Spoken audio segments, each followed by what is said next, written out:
Did you know that parents rank financial literacy as the #1 most difficult life skill to teach? Meet Greenlight, the debit card and money app for families. With Greenlight, you can send money to kids quickly, set up chores, automate allowance, and keep an eye on your kids' spending with real-time notifications. Kids learn to earn, save, and spend wisely, and parents can rest easy knowing their kids are learning about money with guardrails in place. Try Greenlight risk-free today at greenlight.com/audio. Over the past 75 years, more than 10,000 chemicals have entered our food supply, but the EU allows just 300 additives. At Thrive Market, we prioritize quality, banning over 1,000 ingredients found in conventional grocery stores. Our Healthy Swap scanner helps you find better versions of your pantry essentials without the junk, dyes, or fillers, and everything is delivered right to your doorstep. So shop at a grocery store that actually cares about your health at thrivemarket.com/get started for 30% off your first order and a free $60 gift. Did you know that parents rank financial literacy as the #1 most difficult life skill to teach? Meet Greenlight, the debit card and money app for families. With Greenlight, you can send money to kids quickly, set up chores, automate allowance, and keep an eye on your kids' spending with real-time notifications. Kids learn to earn, save, and spend wisely, and parents can rest easy knowing their kids are learning about money with guardrails in place. Try Greenlight risk-free today at greenlight.com/audio. It's the Opperman Report. Join digital forensic investigator and PI Ed Opperman for an in-depth discussion of conspiracy theories, strategy of New World Order resistance, high-profile court cases in the news, and interviews with expert guests and authors on these topics and more. It's the Opperman Report. And now, here is investigator Ed Opperman. Okay, welcome to the Opperman Report. I'm your host, private investigator Ed Opperman, and this show is brought to you by CartKing.com. That's cart-king.com. 877-986-7771. Have you ever thought about opening your own mobile cart or kiosk business? Perhaps your current business wants to add multiple point-of-sale locations across the country. Maybe the facility you manage could kickstart extra revenue by adding coffee, food, or retail services down there in the lobby. CartKing.com can be the answer to your needs. CartKing.com is a North American designer and manufacturer of the finest mobile retail coffee, food, and carts and kiosks that money can buy. For 20 years, CartKing.com has been working with clients and corporations all across America to provide indoor and outdoor carts and kiosks for any application. So whatever business you're in, you go to cart-king.com, you check it out, you find out which cart would apply to your business. You choose it, they'll custom design it for you, custom build it, and they'll ship it worldwide, no matter where you are in the world. You could be marching down the Paris streets down there in your yellow vest, and he can send you a cart there right to where you are. Okay, I'm very excited about today's show. I stumbled on this thing the other day. Okay, this documentary film called The Gilligan Manifesto. And, you know, I'm reading the description. You know, and it's this whole analysis that, you know, I'm going to let the author, the filmmaker, describe it to you. But people know my theories about Gilligan's Island. I've been bringing up Gilligan's Island for a long time, about Mr. Howell and how Mr. Howell, the capitalist, sat back and did no work, and everybody worked for him, and they still called him Mr., even though we're all equal. So fascinating interpretations of Gilligan's Island in the Gilligan Manifesto. Our guest is Kevin Soling. His website is spectaclefilms.com. If you want to check out this film here, it's gilliganmovie.com. It's on Amazon Prime. You can go there if you have Amazon Prime. You can watch it for free right now as we speak, or otherwise you can order it. And he also wrote a book called Student Resistance Handbook. It's available on Amazon. waronkids.com. Mr. Soling, are you there? I am here. Thank you for having me on. Thank you, Comrade Soling. Now tell us about tell us about yourself first. Who is Kevin Soling? So I'm a documentary filmmaker. I've been making film for years. The first film I made was actually a documentary about trepanation, people who drill holes in their heads because they believe it will expand their state of consciousness. That was my first film. And I've done a number of films since then, so you can sort of get a sense that it's kind of unusual topics that I pick. And I'm also a perpetual student. I have graduate degrees from Harvard in English and education, working on one in journalism, and then I start one at the Kennedy School in Public Policy in the fall of this coming year. And my most recent movie is the Gilligan Manifesto. Now, people should know, if you're going to Google Kevin Soling, it's spelled a little unusual, but the Celtic spelling Cevinsoling. Now, you did that movie about drilling holes in the head. I recall that movie. I'm familiar with that.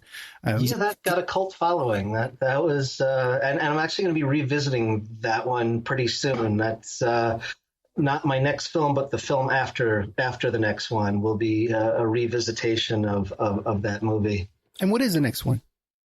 So the next one, we got to talk about this one, but the next one is actually deals with the summer of 1966. It's called The Summer of Hate. And it deals with both the Beatles tour of the United States that time, where there was this phenomenal backlash against the band, record burnings. The KKK was picketing, most of their shows, bomb threats, death threats. They came after one of the shows to their private plane and found it was riddled with bullets. And while this was going on, while this tour of America was taking place, after two spectacularly difficult tours, one in the Philippines and Japan, and I guess Germany also, they had a really bad time, especially in the Philippines. They came to the United States, and it was just a horror show. But what is not really discussed is in books on the Beatles is the context and everything that was going on in the United States at that time, and it was it was a mess. You had race riots going on in all the cities that the Beatles were touring in. James Meredith, a civil rights leader, was shot outside of Memphis, where the Beatles played only a few weeks before. You had Charles Whitman shooting up 30. He shot 37 people at the University of Texas. You had Richard Speck in Chicago, who had murdered 8 nurses, and all this was going on while the Beatles were touring, and while there was all this hate directed at the Beatles. And so it's a really, really intense movie because it's the story is told through archival footage, and it's kind of intense. This is all great stuff. The audience is going to love this stuff, and we're definitely I'm going to beg you to come back. Thank you so much. I'd love to come back. This is great stuff. Yeah. So now the Gilligan Manifesto. Give us an idea. What is a summary of your thesis here?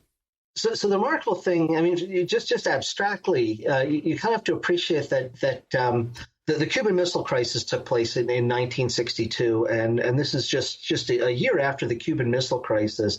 Work begins on a pilot for a TV show that's set, quite consciously so in what is an analog of a post-apocalyptic world, where the survivors have to rebuild civilization, and the society that they construct is pure communist. And this was one of the most popular programs on television while it aired, and it aired, during this height of this Red Scare, fervor, this fear of communism, and it just sort of flew under the radar, and people weren't really appreciating or realizing it. Certainly some of the things touched a chord. I mean, people obviously, you had, people building fallout shelters in their homes. So this whole notion of survival and how to survive a catastrophe was certainly part of the public consciousness.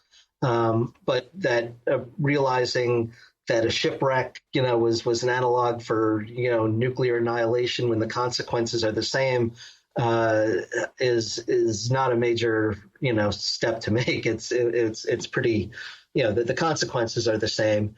And throughout the episodes, the characters, the conflicts, especially in the first season, but it certainly develops over the 3 seasons that the show is on the air. They generally, it's not necessarily about getting rescued. I mean, a bunch of the episodes deal with them getting rescued, but a lot of them is dealing with conflicts on the island and how are they going to survive. And survival isn't necessarily just the basic needs of food and shelter, because most of that's, sort of addressed. The island has an abundance of fruit and such, and fish. But it's survival of getting along with one another. And how do they get along? They get along by developing a society that is pure communist, and the conflicts that arise are some vestige of democratic capitalism, rears its ugly head, destabilizes society, and communism has to be reinstated by the end of the episode for harmony to prevail. Now, in the film, Sherwood Schwartz is interviewed, or they have clips of him, and he does acknowledge that this was supposed to be a post-apocalyptic, post-nuclear war survivors. But does he ever acknowledge this business about the communism versus capitalism? So that interview was my interview with him. It was actually, sadly, I got the very last interview with Sherwood Schwartz, and I also got the very last interview with Russell Johnson, the actor who played the professor. So in the movie, those are their last interviews. But Sherwood Schwartz wasn't a political scientist, so he, basically So he presents a vision, and what I thought was kind of even more interesting about it was that he knew he was making fun of certain tropes of capitalism and democracy, but he didn't necessarily appreciate that that the utopian vision he had was communist, and even though it was, and that's sort of just a semantics issue, but it's but I think it's very relevant, because what I think comes across is that if you ask someone, even the person who might be the most right wing, what their vision of a utopia is, it wouldn't be it wouldn't be far from it would be communist, I suspect, but they would argue that it's not attainable, and the closest approximation you can get to that utopian vision is through free markets. So I think that the utopian vision of the West is communism. It's just people disagree on how attainable it is and how it can be approximated. Yeah, it's been drilled into our heads since birth. It won't work. It'll never work. It's utopian, all these kind of things. No, back to Sherman Schwartz, though, because he's responsible for a bunch of series, Brady Bunch, and I think even I Dream of Jeannie. Did you see any of these themes in those other series? So he didn't do I Dream of Jeannie, but he did do the Brady Bunch, and no, they're just not present, and that had been thrown out to me, was like, is there about the analysis of this, because it's shocking to discover that Gilligan's Island is, and intentionally so, communist propaganda. But it's not like you can go to other TV shows and really dig in and find that kind of political analysis. It's just not present. There are other kinds of analysis, I think, that one can do on various shows of that era, especially with I Dream of Jeannie, I would say, is one example, as well as Bewitched and such, where you have women who have special powers, who are asked to, or demanded and called upon to, keep those powers under wraps, to conform, to not disrupt the status quo, that if women were displaying, their skills and powers, it would be disruptive, and they're pressured to keep those under wraps. So you do have that, but that's which I think is a kind of social commentary, and you can analyze it either way, whether it was advocating for that or being critical of that. It seems more like it was advocating, Did you know that parents rank financial literacy as the #1 most difficult life skill to teach? Meet Greenlight, the debit card and money app for families. With Greenlight, you can send money to kids quickly, set up chores, automate allowance, and keep an eye on your kids' spending with real-time notifications. Kids learn to earn, save, and spend wisely, and parents can rest easy knowing their kids are learning about money with guardrails in place. Try Greenlight risk-free today at greenlight.com/audio. This message comes from Greenlight. Ready to start talking to your kids about financial literacy? Meet Greenlight, the debit card and money app that teaches kids and teens how to earn, save, spend wisely, and invest with your guardrails in place. With Greenlight, you can send money to kids quickly, set up chores, automate allowance, and keep an eye on your kids' spending with real-time notifications. Join millions of parents and kids building healthy financial habits together on Greenlight. Get started risk-free at greenlight.com/audio. But as far as the political analysis, I think it's harder to find other shows that are as rich in content as Gilligan's Island. My jaw is dropped open when you brought that up about Bewitched and I Dream of Jeannie. It's so obvious right there in your face. I never saw it before. Yeah, no one sees this either. I mean, I haven't read this anywhere before. This is just my own contribution. But yeah, it's it is what it is. Also, too, there's something about Gilligan's Island because it's repeated over and over and over ad nauseum, almost like they want to indoctrinate us in this. Do you any sense of that? I think it's, I mean, Sherwood Schwartz said that the humor and the content of the show is very deliberately lowbrow because if you do lowbrow, humor and presentation, the subversive components go unnoticed. And I think once you see the movie, you're like, oh my God, this is so blatant. How could I have missed this? It's so in your face. Because they take apart, which I show in the film, the three pillars of American governance, are the three branches: legislative, executive, and judicial. And they show the disastrous consequences on the island of implementing each of these various systems. With the executive, which is perpetually prescient, is the destructive nature of democratic governance, of voting, how the democratic process of electing a leader is a kind of social contract where everyone votes and everyone accepts the consequences regardless of whether those consequences are disastrous. That's the agreement you make every time you step into the voting booth is, there's someone I not necessarily want, but there's someone at least I prefer. And if my preference doesn't prevail, I accept that I have to adhere to the to the whims of the electorate at large. So in Gilligan's Island, they decide for no reason other than they don't have a president that they need a president. So it isn't even that the system isn't working. It's just, well, this is something that exists, and so we should have it. And through various means, Gilligan is the one who ends up getting elected president, and Gilligan is just depicted as someone who is can't even tie his own shoelaces in that episode. So they have elected as president on the island where the decisions are so important because they really are directly relevant to their survival in that kind of environment. You need, they need a well for clean water, for potable water. And it has to be, constructed. They have to decide where. So that's sort of this subtext of that episode, or a subplot rather.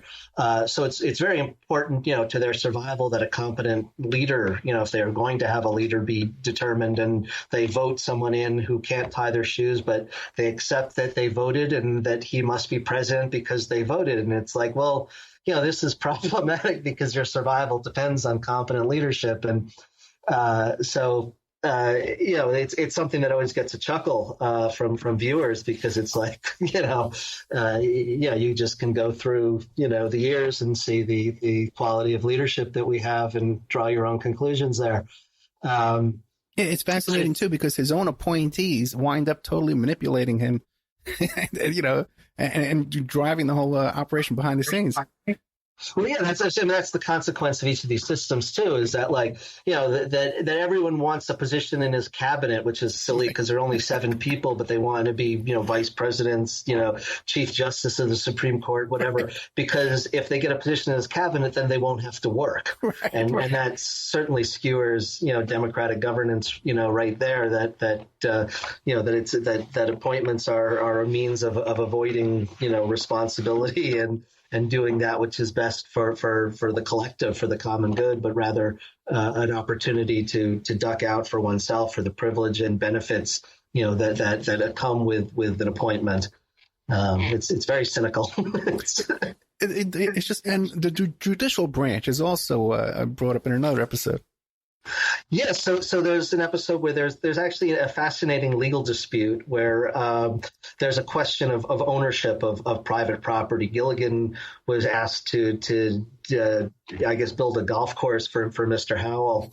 And he's digging, and he comes across a treasure chest. They don't know what the contents is, but there's a question of does Gilligan own the treasure chest because he found it, or does Mr. Howell because he asked Gilligan to dig? And so there was the question, well, did he employ Gilligan or not? Did money ever change hands? And so this complicated legal question demands that they have a judicial system. So the professor serves as judge, but as soon as they create a judicial system, everyone starts suing one another. So there's a philosopher, Ivan Ilyich, who said how it's the institutions that create the pathologies that they're designed to resolve, that hospitals cause sickness. And in this case, the judicial system is what causes all the legal conflicts that it's designed to resolve.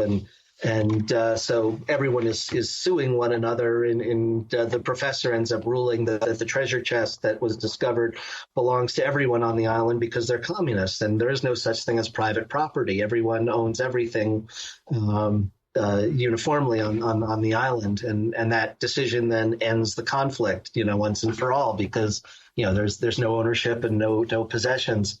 So that was the greatest affirmation of and very early on, and that episode is actually referred to because there's a discovery of a gold mine on the island, and it's Gilligan says, remember we agreed everything on the island belongs to everyone, and so it wasn't just like most sitcoms, whatever happened contained in one episode.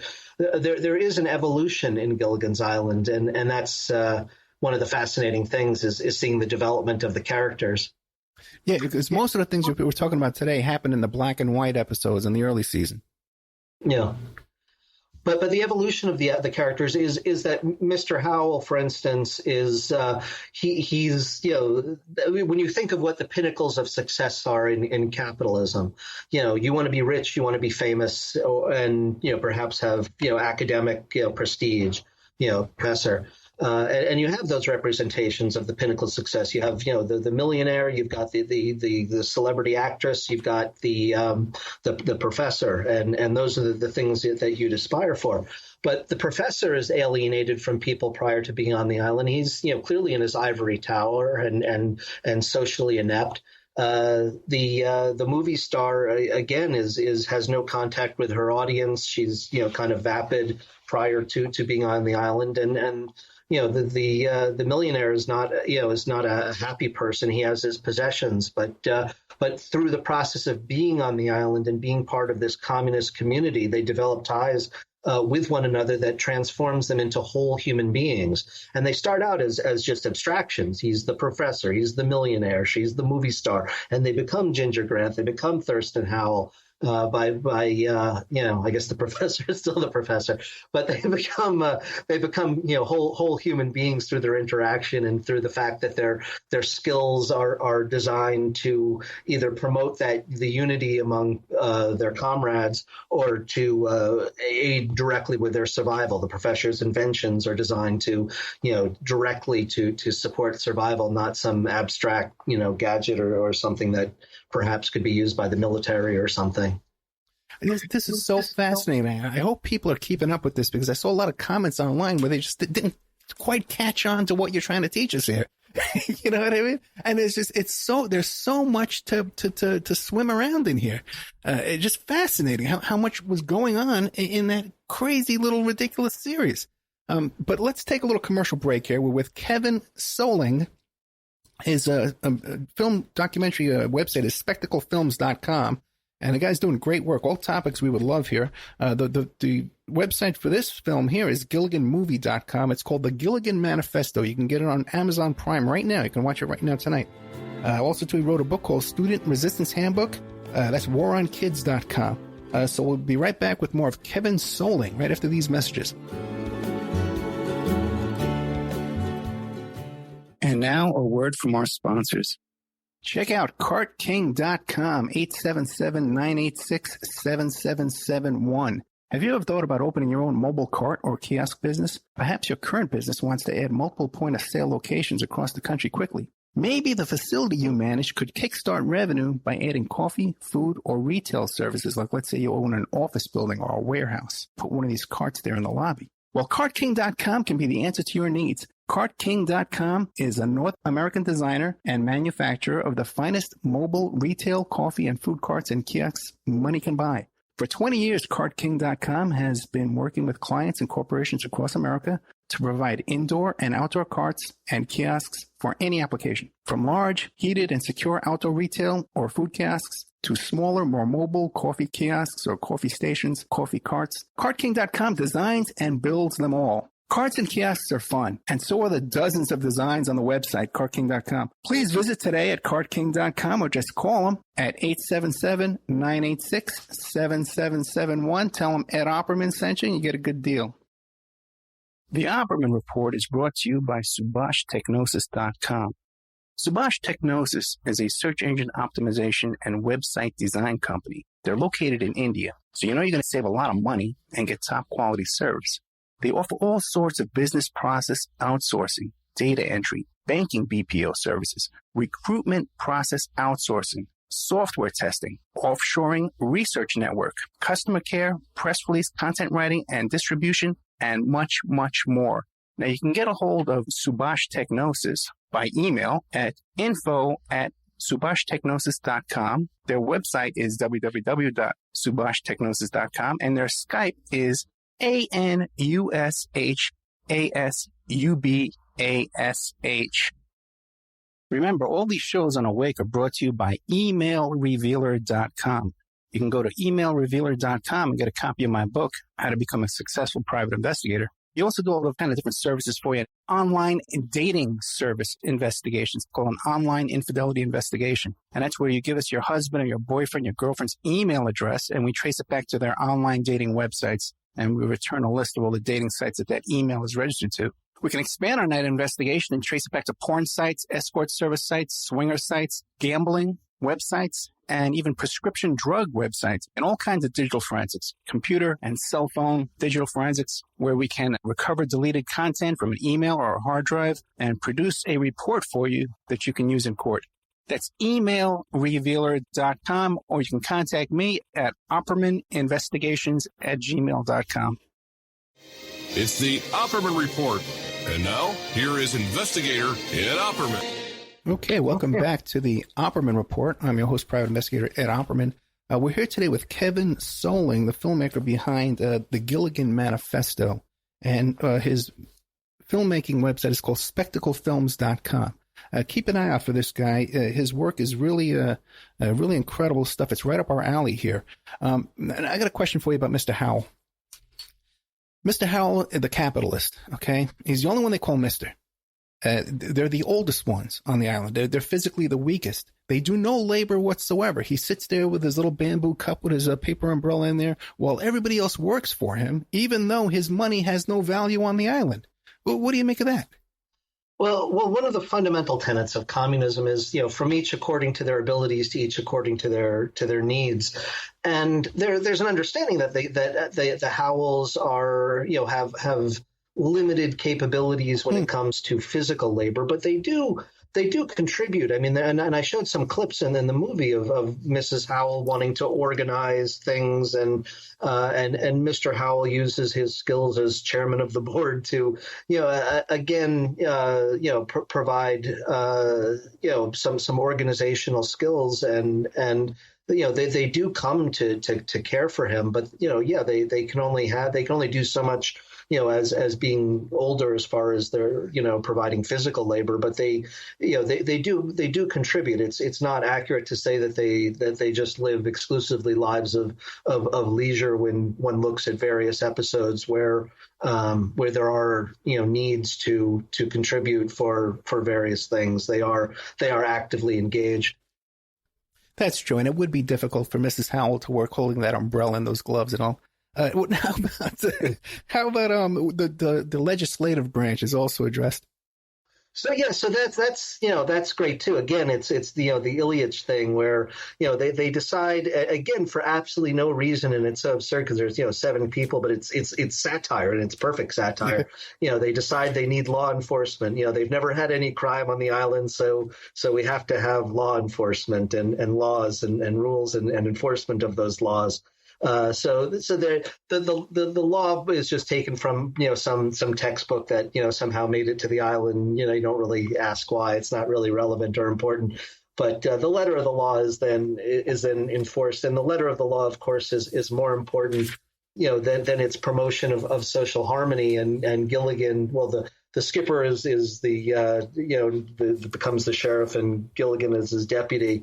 But this, the skipper is busy sometimes, so Gilligan takes over, and naturally, if you're following a legal textbook, it's easy to find infractions everywhere you look. It's the same here, anywhere, and so Gilligan ends up arresting someone. They have to have some makeshift prison to house everyone. Gilligan even ends up arresting the skipper, and naturally they miss an opportunity to be rescued because they're all imprisoned. And it's it shows beautifully how the problems with too rigid an approach and systems don't really allow for much flexibility in general, and these are the problems with institutions that we need to be mindful of. It's not that necessarily we should abandon our institutions, but but the problems with them are evident. I think at the end of that episode, Gilligan even winds up arresting himself. He puts himself in jail. He ends up in jail too. But I think that I don't think he arrested himself. I think that was more of just a that he locked everyone in there, and he ends up locking himself there too, more by error than So. But one of the things that I wanted to address in the film that was like a personal. That was personal for me was I when I was during the making of the film, I would hear people say, oh yes, I'm aware of analysis of Gilligan's Island. There's each of the characters represents one of the 7 deadly cardinal sins. And that just really kind of infuriated me because it was the perfect example of bad analysis of where people try to see a connection, but it has no meaning or relevance. And so the basic concept of this is that there are 7 sins, there are 7 cast members. Ginger would personify lust, the Mr. Howell greed. The professor, they say pride, but that's sort of silly. It doesn't really work. And then, the others, envy, who's envy and sloth. None of them are, it really kind of falls apart there. They have to really be forced. But the whole point of having that kind of analogy would mean that there would be some kind of consequence, which would be that they're trapped on the island as a result of their sins, that they would miss an opportunity to be rescued because of Mr. Howell's greed or something to that effect. But that never happens, ever. And then there's also the question of, well, is being on this tropical Paradise Island a punishment? I mean, if they're sinful, you would think they'd be punished for their sinful nature, but there's no real punishment, and there's certainly no consequences. So this is really a a bad theory that has no relevance or meaning, and yet it's prevailed and tossed around by people who just don't really understand what a theory is. But you do find that there is a theme of greed. They're anti-greed. That greed is a cause of problems on the island. Yeah, no, I mean they're anti, anger, and they certainly are opposed to the basic things that one would expect that are quite rational and reasonable, because the desire is to be a community and to get along. There are certain things, I guess, I didn't really get to address in the movie that further go along. So in Marx's ideal communist society, the institution of marriage is one that's sort of a relationship sanctified by the state. But in true communism, there is no state, and that's one of the problems I think that I'm dealing with a lot of with some people who can't really follow the movie as they have, which I address in the movie, is what communism really is and what people think communism is, because you have totalitarian states like the former Soviet Union and other totalitarian governments that called themselves communists, but they weren't communism. There was nothing communistic about those nations. They were dictatorships, and you have no government in communism. So it's just kind of an Orwellian doublespeak, that they use to call themselves communists.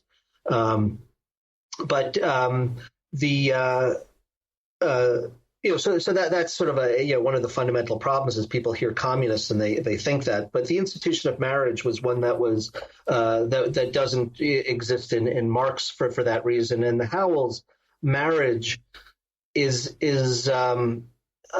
satirized in the show, even though Sherwood Schwartz had said that he considered marriage sanctified. But there's one episode where the person who married the Howells is turned out to be a fraud, and so technically they're not legally married.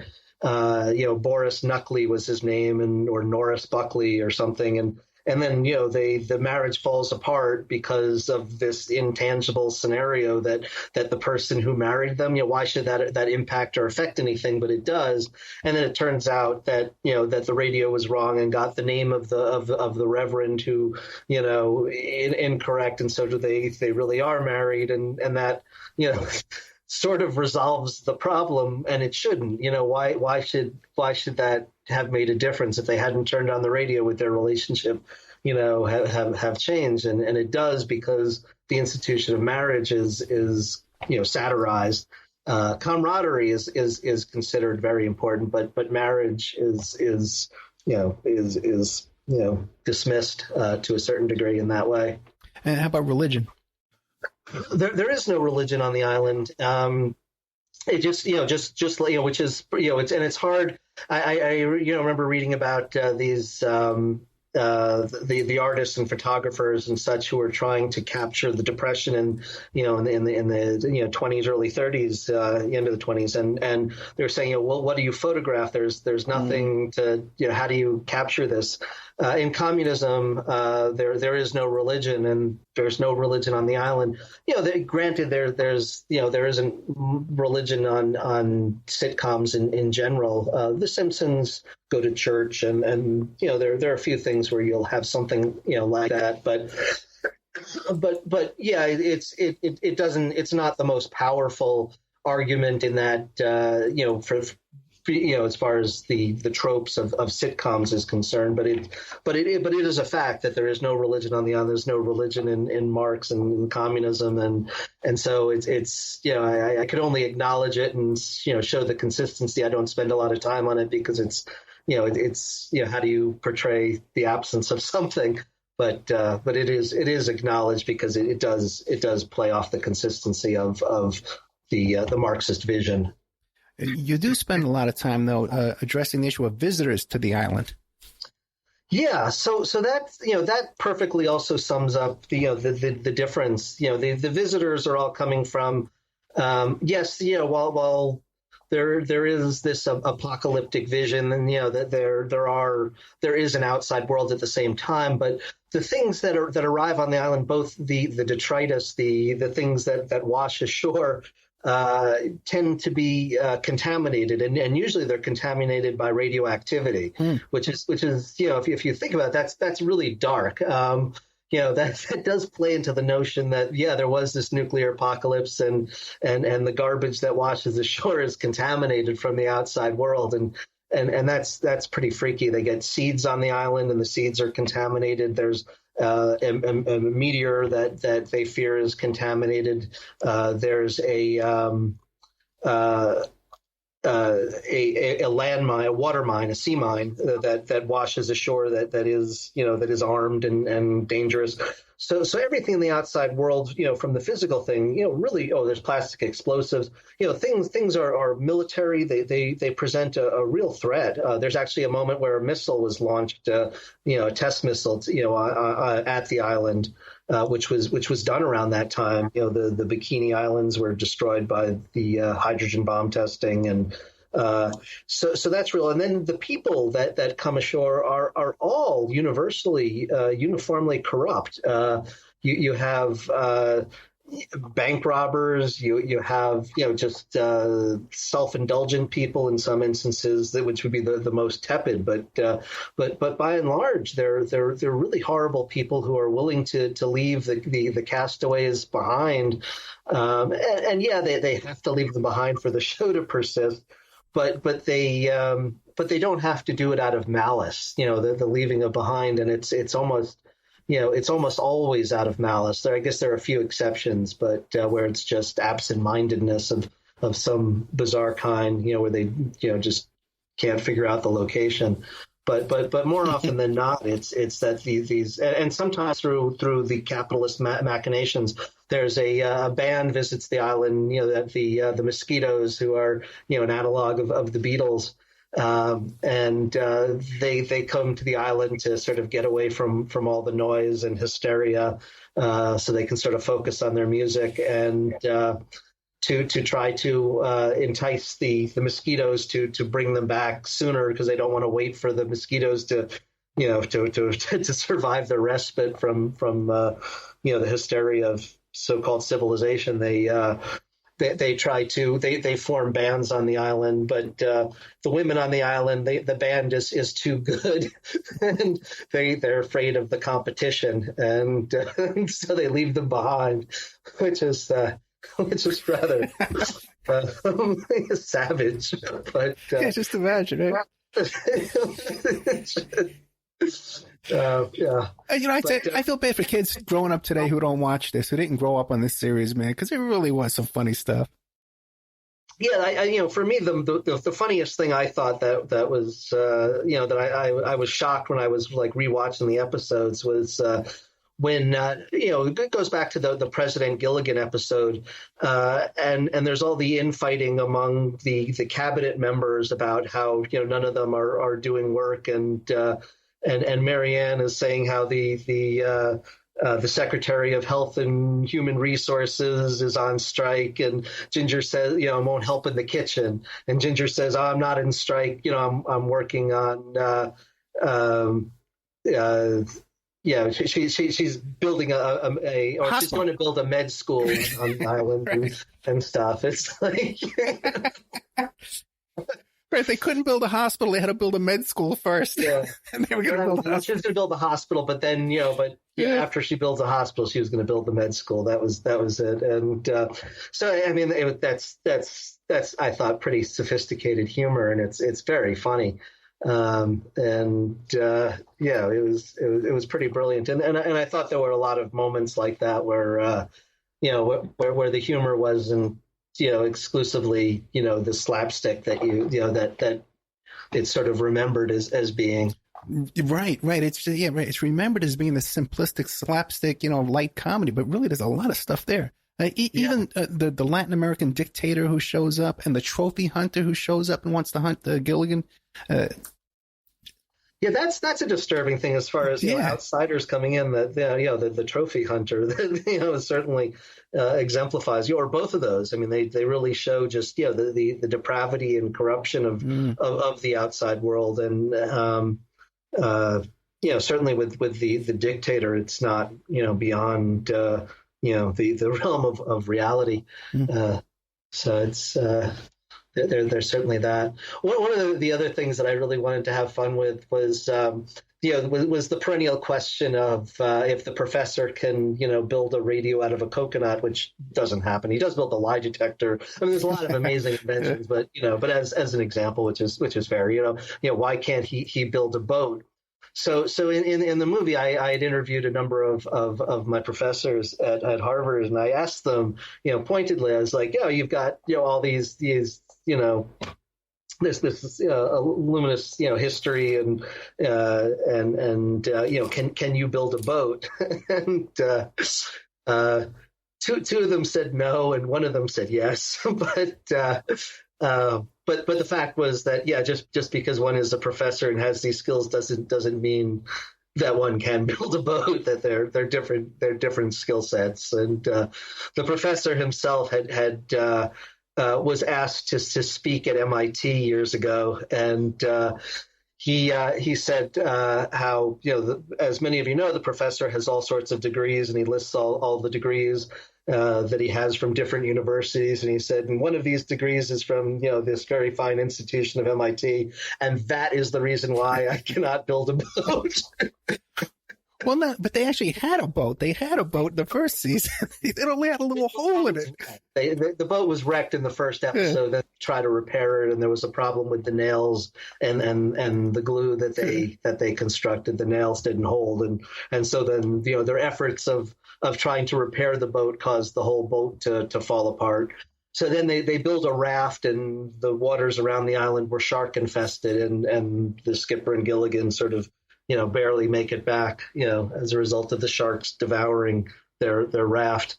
So they did address those issues early on, and this is what I can remember from watching 98 episodes multiple times and doing the movie. I know all these intimate details. Yeah, I was just realizing that you had to really watch every single one of these episodes. Plus, when you're editing and stuff like that, you're looking for clips. Oh yeah, you must have really okay. And ultimately, you conclude that they never really wanted to leave the island. Yeah, so that was sort of interesting. There are a few moments there. I mean, this is this is sort of it is and it isn't a stretch. I think that this was something that Sherwood Schwartz directed among the writers to have as a subtext. I don't believe that was something that was directed. I think they couldn't leave the island because the show would end. Mm-hmm. But every so often, and it comes out sort of in the criticism of the capitalist society. There are these moments where they kind of admit that they're happy on the island and they appreciate being there. There was one episode where they're all getting ready to leave and Skipper asked Gilligan, where's everyone? Why aren't they all here? And Gilligan said, maybe no one wants to leave. And Skipper can't believe it. And Gilligan, responds like, well, all the issues and problems with, the industrialized world and how unpleasant everything, has become, as opposed to the simplicity of living on the island and the close relationships that they established with one another. One other fascinating thing about Gilligan's Island is there's a long history of post-apocalyptic cinema. You have recent movies. You have The Stand, The Road, The Hunger Games, World War Z, and then of course back then you had a zillion B movies: The Day the Earth Caught Fire, The Day the World Ended, The Last Woman on Earth, The Last Man on Earth. There's just there's just dozens and dozens. Planet of the Apes is another one of these movies that are post the Mad Max movies. I can keep going on. Walking Dead even had a professor. Yeah, but Gilligan's Island is unique, and it's unique in that it is the only utopian post-apocalyptic story, and that's remarkable. Every other post-apocalyptic movie is just a horror show. This one is not. It's the world is destroyed, and long live the revolution. When was the moment you stumbled on this? What was the aha moment where you saw this? I get asked it a lot, which is sort of funny because I don't know. It's like it's like the comment about the Bewitched and I Dream of Jeannie and stuff. I just reflexively observe things and notice things, and I don't really make note of it all. But it developed, I guess, when I'd had it in my head for a long time, and I was watching they one of the cable channels started rebroadcasting them, which was a very exciting moment, and I was sitting and watching it with my girlfriend at the time, and I'm deconstructing the episode and explaining so it's getting richer and richer. So I had the kernel of an idea, and then having being able to be in front of the the episodes and really relate to them, I could point out to everything that was that was taking place and how it related to this vision. And and she was like saying to me, yeah, you need to write this down. You need to share this. And I was like, oh, really? Okay, yeah. So it started with actually an academic paper that was published in a journal, and in a peer-reviewed journal on popular culture called Americana, and that it got a lot of interest and a lot of a lot of support. People really enjoyed it, and it became the movie as a result, because so many people liked and were interested by it and were persuaded by it, and thought, this makes complete sense. This is clearly what was going on, and of course it was confirmed by Sherwood Schwartz, the show's creator. Okay, so you're not going to tell me it's because you noticed it's because you drilled a hole in your head, right? No. I was told by the people who drilled holes in their heads that I don't need a hole in my head. That they suspected that I might have one. There's some people who have what's called a mitopic skull. I know this is a tangent, but the skull consists of 3 floating fontanelles. Which when you're about 18, the sutures seal and you have one solid bone, and it's the way your skull is able to grow from infancy to adulthood.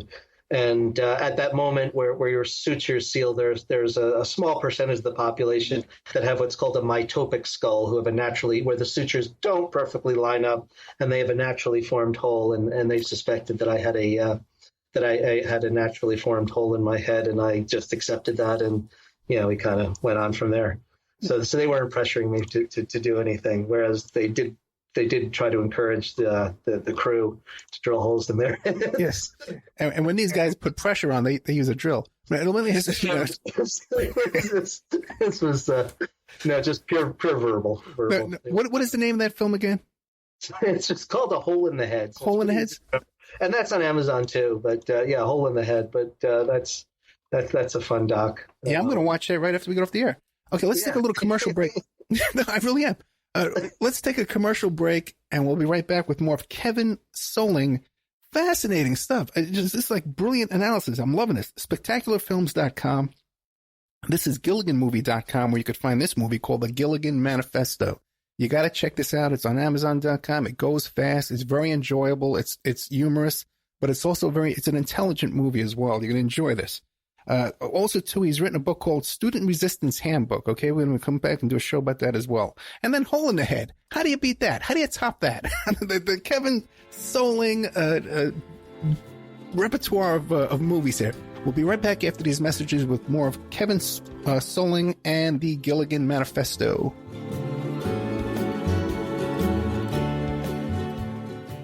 And now a word from our sponsors. Check out CartKing.com, 877-986-7771.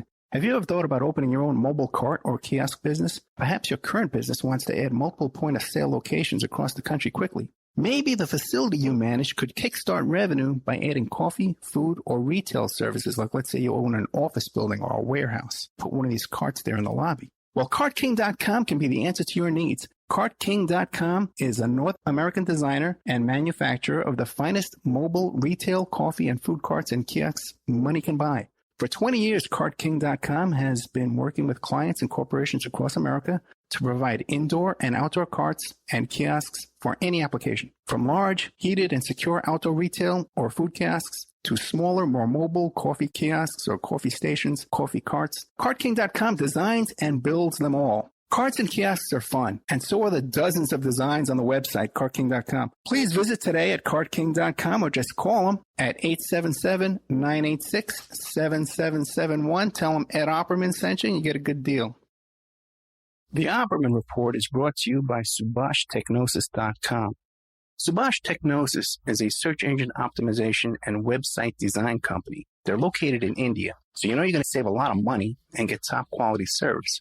They offer all sorts of business process outsourcing, data entry, banking BPO services, recruitment process outsourcing, software testing, offshoring, research network, customer care, press release, content writing and distribution, and much, much more. Now, you can get a hold of Subash Technosis by email at info@subash, subashtechnosis.com. Their website is www.subashtechnosis.com, and their Skype is ANUSHASUBASH. It's the Opperman Report. And now, here is investigator Ed Opperman. Okay, welcome back to the Opperman Report. I'm your host, Private Investigator Ed Opperman. We're here with the filmmaker Kevin Soling, that's CEVINSOLING, spectaclefilms.com, GilliganMovie.com, waronkids.com, wrote a book called Student Resistance Handbook, and you can find the Gilligan Manifesto on Amazon Prime. You can watch that right now, tonight, if you want. Kevin, this is a family show. The Opperman Report is a family show. But when you were a teenager growing up, who did you prefer, Marianne or Ginger? Oh, Marianne. Yeah, me too. Yeah. Marianne. Yeah. But, that gets asked a lot. But, Marianne, so the actress Dawn Wells, I mean, she appears in the movie, and she also attended the opening in Los Angeles and really loved the film, and she's just wonderful. So that was really nice and wonderful getting to meet her and filmed her as well and interviewed her and stuff like that. But so that was great. One of the things though, actually, that was sort of interesting was about the show that is something that rarely ever gets asked is why is the show called Gilligan's Island? And it's one of those things that you just sort of think about, you don't really think about, you just sort of take it for granted. But it could have been any one of the characters that the show could have been named after in theory, although the consequences to each of the character would have affected the construct of what the society would have been like on the island. And this is something that just people don't really consider. So, if it was the skipper's island, you'd have a stratocracy, which would be, government sort of ruled by military service. It would be, sort of this, kind of hierarchical government of sorts. The Howells would be, aristocracy. The professor would be a technocracy. Ginger, I guess maybe a cretocracy, ruled by cunning, perhaps.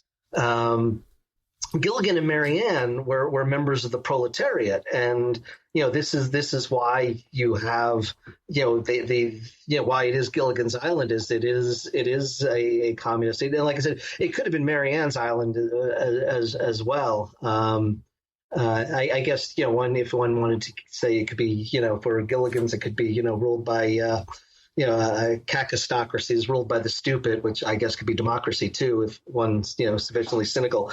But presumably, the proletariat is what makes it Gilligan's Island, and why Gilligan and Marianne are the only two characters who are given names early on. Then the others have names, but it's Gilligan and Marianne, not in the theme song, not their roles, their functions. Right, the professor, the movie star, yeah. And by the way, Tina Louise, according to the theory, the lore, Tina Louise thought that this was a film, a movie, a series about her. She was going to be the star. It was about an actress who got stranded on an island. Is that true? So that actually is correct. Yeah.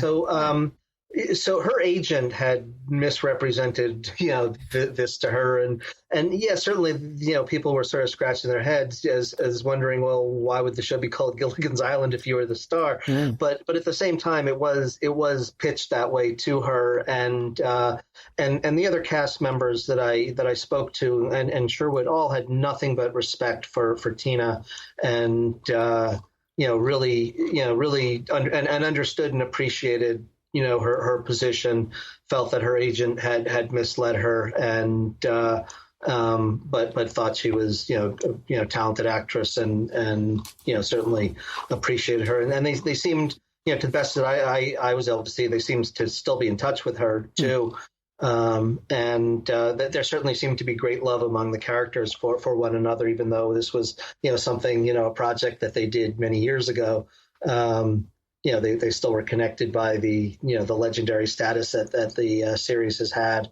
But it was very heartwarming seeing the genuine concern and care that they had for one another, or had, I guess, because now it's just Ginger and Marianne left. Well, Kevin, we only got about a minute left. What do you want to leave us with? It's a great movie. Don't be, it really is. Go watch it with an open mind and appreciate, the connections and what's there. Don't be turned off by, some of the, if it seems didactic. It's not. It's the connections are genuinely there. I'm not imposing anything. It's pretty self-evident. And it's a lot of fun. The movie is a lot of fun. It's the B movie montage and stuff. It's the clips of the show. It's a fun movie, and it's enjoyable. It's the kind of, I wanted to make a movie that I'd want to watch over and over and over again. Yeah, absolutely, I agree with you. It's a fun movie. It's definitely worth a watch. The minute I watched it, I contacted you the same day to get you on the show. So Kevin Soling, thank you so much. I really enjoyed this, and I am going to contact you and beg you to come back on these other topics. Thank you so much. Good night. Good night, brother. Thank you. Okay, then we had Kevin Soling, that's CEVINSOLING, spectaclefilms.com, gilliganmovie.com. The film we were just talking about just now was called the Gilligan Manifesto. Really, really entertaining movie. And you really, it's the kind of thing you might want to watch 2 or 3 times. He's done some other stuff here, Student Resistance Handbook, and he's done some stuff about the education, mandatory compulsory education system that we're going to have him back and discuss a little bit more seriously. waronkids.com. And Hole in the Head. How do you beat that? Anyway, guys, listen. By the way, oh yeah, here it is. If you have any questions or comments that you want to leave, you call 888-204-3834 and you leave a message. 888-204-3834. You call that up and you leave a message, and I'll play the message on the air, and I'll answer I'll respond to your comment with using the same the same kind of language you use at me, all right? And if you have a question or something like that, I'll answer your question. We're going to be doing whole entire shows with that, just with those voicemail messages, with me responding to comments and replying to questions. So that's 888-204-3834. If you have a question for this, I'm sure I can get a hold of Kevin, too. He'll even answer it for me, too. He's a cool guy. I really like this guy. I really like his work. If you like the show, too, OppermanReport.com. That's our member section. We're not out of the woods yet, guys. I'm still in the hole for like 3 months on my credit card for all these bills. All the new content is still going into the member section. Okay, I'm going to try and get you some stuff every now and then, just to keep the weekend shows alive and to keep people tuning in. But we do need your donations. OppermanReport@gmail.com. We need your memberships. There's a lot of great new content in the member section. There's like 12 new shows in the past 2 weeks. A lot of new content. Donations, OppermanReport@gmail.com. You want a membership? I'll give you 13 months for $65. You email me, OppermanReport@gmail.com, and I'll send you PayPal. You send me the money. I'll hook you right back up. You're on in the member section with all the cool kids in 10 minutes. Thank you so much, Kevin Soling. Great stuff, man. I love it.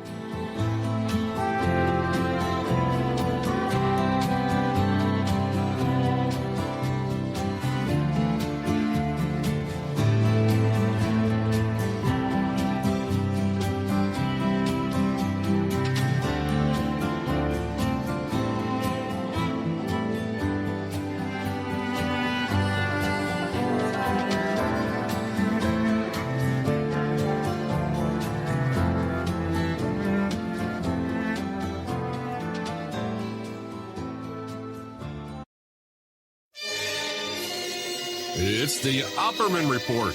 Join digital forensic investigator and PI Ed Opperman for an in-depth discussion of conspiracy theories, strategy of New World Order resistance, high-profile court cases in the news, and interviews with expert guests and authors on these topics and more. It's the Opperman Report. And now, here is investigator Ed Opperman. Okay, welcome to the Opperman Report. I'm your host, Private Investigator Ed Opperman. The show is brought to you by CartKing.com. 877-986-7771. That's cart-king.com. CART-KING.com. Have you ever thought about opening your own mobile cart or kiosk business? Or perhaps you thought about, if you have a business now, you thought about adding a bunch of locations really quickly across the country. Maybe you want to add instant extra revenue by putting a little coffee or kiosk, flower cart there in your lobby of the business or factory or warehouse you manage right now. A little snack kiosk, little sandwiches or something on there. CartKing.com can be the answer to your needs. They're a North American designer and manufacturer of the finest mobile retail, coffee, food, carts, and kiosks that money can buy. For 20 years, CartKing.com has been working with clients and corporations across America to provide indoor and outdoor carts and kiosks for any application. So what you do is you go to cart-king.com, you pick out the design you think applies to your business, and then you give them a call, 877-986-7771. They'll custom design it for you, custom build it for you, and then they'll ship it worldwide to wherever you are, wherever you happen to be. Or you can have it shipped someplace and you go travel to that place and go pick it up. How's that? You go on a little vacation, pick up your cart or your kiosk. All right. Tonight's show is a little bit different. What we're doing now is, this is a fun new little, fun new little idea I came up with. You call 888-204-3834 and you leave a voicemail message of a question or a comment or an insult, whatever you want to do. And then I'm going to play it here. And then I'm going to play it here, and then I'm going to answer or respond or, curse you out. Who knows what I'm going to do? Let me see here. So we're going to start this off, and this is the first time I'm doing this, so we got to get our act together here and download these things and play them. Stuff. It's not going to be, that could be the best technical, me. Come on, date modified. Here we go. First one. Here we go. Yeah, hello. This is Riley Morgan. I'm calling to talk to private investigator at Opperman, that Puerto Rican Jew. Oh, there's only one thing worse than a Jew, and it's a Puerto Rican Jew. Obviously, I'm kidding. But, I wanted to get your thoughts on the FBI and the Mueller investigation, not going down the alleyway of the abuse of children. And, when you look back at the FBI, obviously they have no interest in that. And their actions in the past have proven it. If you look at Nick Bryant's book, The Franklin Scandal, that pretty much outlines how the FBI covered up that whole child abuse and child sex ring that was going on there. And then, you look at Penn State. Who do they hire to investigate the Penn State issue? Well, it really should have been Second Mile charitable foundation that Sandusky had set up. Who do they hire? Louis Freed, former FBI director. That's two examples. And, I'm not sure about the finders, what kind of an FBI, what role the FBI played in the finders deal. But what I'm saying, Ed, is they've got the FBI has a proven track record if not ignoring this child abuse amongst the elite. They cover up. So why should we expect the FBI to go down this road with the Mueller investigation, to go down and start probing into this area with the Trump investigation? They're not going to do it. And why is that? Well, I don't know, but I just wanted to get your thoughts on that. Well, yeah, I gotta agree with the caller. One, first of all, I'm not a Puerto Rican or a Jew. Let's get started with that. I'm Cuban. My mother's Cuban. My mother's side of the family is Cuban Catholic. My father's side of the family is German Lutheran. My grandfather was German Lutheran. The name Opperman is a German Lutheran name. And then my grandmother on my father's side was Irish Catholic, so I was raised a Catholic. Then I became a Pentecostal Christian. And after I got saved, my whole family got saved too, and they also became Pentecostal Christians. And we remained Cuban, but we're never Jewish, and we're never Puerto Rican. Although I did have a brother who lived in Puerto Rico, and he worked for Merrill Lynch down there in Puerto Rico, and had a really good job. I had a niece down there in Puerto Rico. I had a girlfriend in Puerto Rico, but we're not Puerto Rican, we're not Jewish. Now, about the FBI and the investigations into the part I'm bringing up is how they're not, I know for a fact that they're not questioning, Mueller's investigations are not questioning anybody around Trump about this Epstein stuff and about Trump family and their involvement with little kids, little girls. Okay. When it's out there galore, all over the place. So why they're not, and why don't the police or the FBI, why don't they investigate Pizzagate? and that kind of stuff, when there's a galore of evidence. Franklin cover-up is another one you mentioned. These are all true. One thing I could tell, and why the media doesn't touch these things either, okay, because the media is silent about it as well. If you go to the media, you want to do a documentary, or if I want to get booked as a guest, or I'm auditioning for a reality TV show series or something like that, and it says, well, what kind of things you investigate? I say, oh, McMartin Preschool. Let me tell you what, they don't want to touch any of that stuff. They don't want to touch satanic ritual abuse. They don't want to touch pedophilia. And even with the Me Too movement, we saw the Me Too movement coming up. The media doesn't want to touch that. Now, why is this? The only logical conclusion that I could come up with is the blackmail angle, is that people use this for blackmail. They're being blackmailed. Mueller's probably being blackmailed, and Comey. Mueller and Comey were involved with Epstein, and Epstein was providing them for information. They're all up to their necks in this, you know. And if you listen to the shows I did with Henry Vinson, Confessions of a D.C. Madam, in the members section, you'll hear him talk about how, you know, he had all these big people came to his parties, people from Nightline, and all of the main reporters and stuff were all at his parties. So they've all got blackmail dirt on them. And that may be one of the reasons why no one likes to come forward and talk about these things. Could just be one reason, you know. But otherwise, I guess your guess would be as good as mine. But I do know for a fact they're not touching any of this stuff with Trump and Trump's family, which is pretty common knowledge. I'm finding out more and more. Okay, next caller. Hey, Ed, this is Matt Winnicott calling. I was just wondering, what was the biggest turning point in your life and why? And if you weren't a private investigator, what other job would you have? Thank you so much. Bye-bye. Okay, thank you, Matt. Biggest turning points in my life. I always used to say, biggest turning point in my life is when I had that unfortunate brush with the law, where I got pulled over with some small truckload of marijuana, and that was a turning point. I was facing 15 years in prison, so that was certainly a turning point. It was right around that time too that I became born again. I got saved and I became a Christian, devoted my life to Jesus Christ, went into the full-time ministry. But all that was the big turning point, one big turning point, okay? Changed my whole life, my outlook on life, changed my voice, the way I talk to people, the way I react to people. I became an honest person, you know, where I wouldn't lie to people. I would be honest with other people and concerned about their feelings and their emotions. Where before that, you know, I was in the nightclub business. I was doing all stuff out there. You know, I was pretty kind of a wild man, you know, and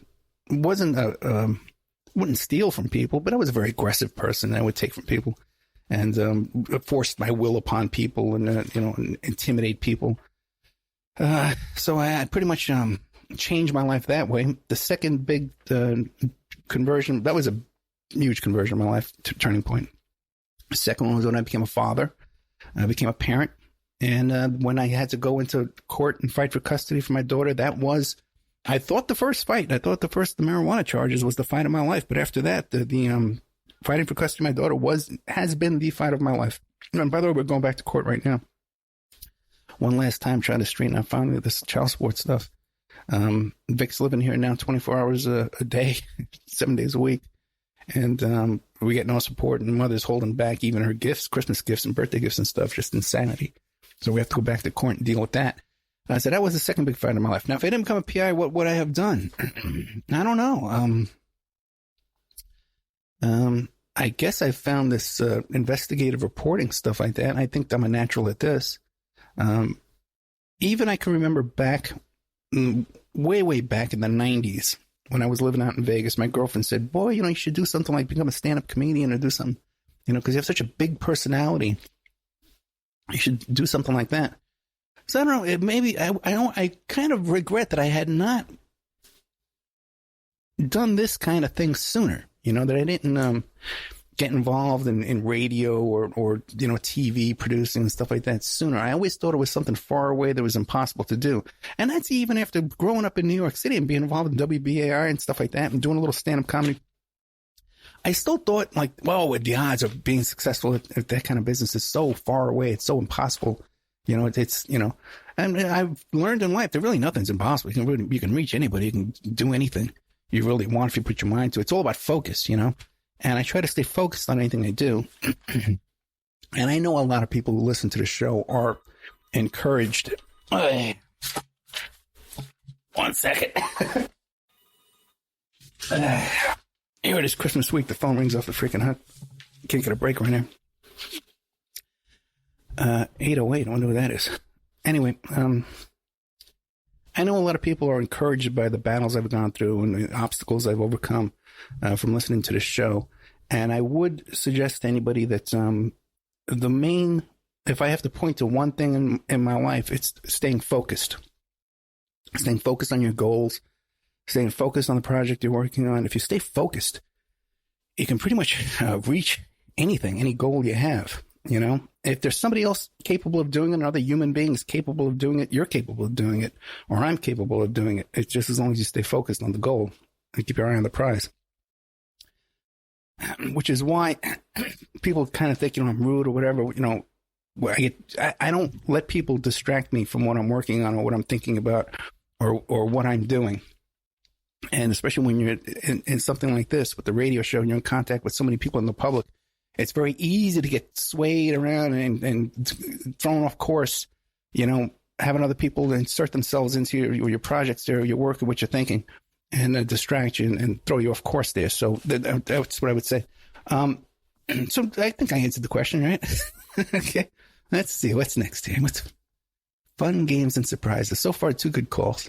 I know we got some really crazy ones. We'll get to those in a bit. Oh, there we go. Hit that. Come on. So I guess I got cut off. I will just say the question again.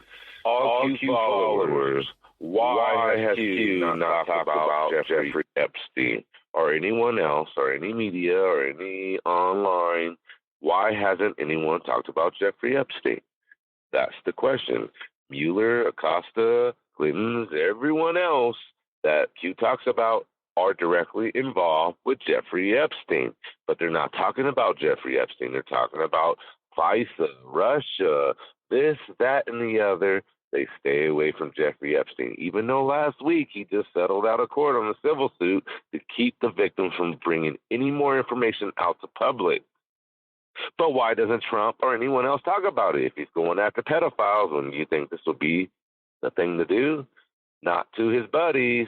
All the buddies around him, everyone surrounding Trump, is linked to some shit. So that's what I want to say. All Q followers, quit being smug, shut the hell up, and let's talk about facts, not some make-believe that hasn't even happened. Oh, it's going to happen. It's going to happen. No, it hasn't happened, and it will not happen unless you start talking Jeffrey Epstein. But we can't because we know our country would go to shit, and no one would trust the government anymore if we knew exactly what happened on Little St. James. Not to mention the pedophilia rings. That's just the tip of the iceberg. But when we're talking about someone who created the Clinton Foundation and to help funnel kids around the world, we're not talking about that. And that's the major issue because everyone in power is a pedophile. Coming from pedophile victim. I'm grown now. Everyone needs to be exposed. One thing to keep in mind is Jeffrey Epstein is just one character in all this. There's many people around him that were equally as guilty. Like, I don't want to say their name, I don't want to get sued. But there were other people around him that were facilitating these kids and they're raping these kids just as much as Epstein was.